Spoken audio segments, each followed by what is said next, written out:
Hi everyone, welcome back to our channel. So today in this video I'm going to show you how to refund on Cash App.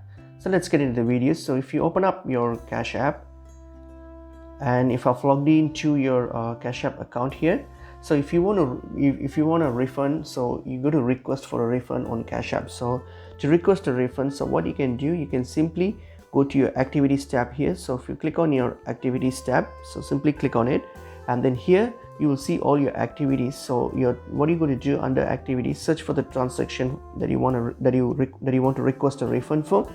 So search this transaction and then click on that transaction. I don't have one here, but just have to click on the transaction, and once you open up the transaction, on your top right there will be three dots next to the transaction.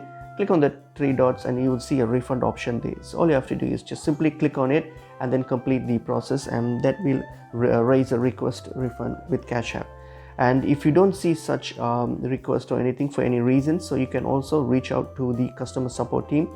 If you go to your account here, so if you go to this support, and then once on support, if you click on the chat option, you can actually reach out to the support and get them sorted out for you. So that's pretty much it is. Hope this information video was helpful. I will see you in another video. Thank you.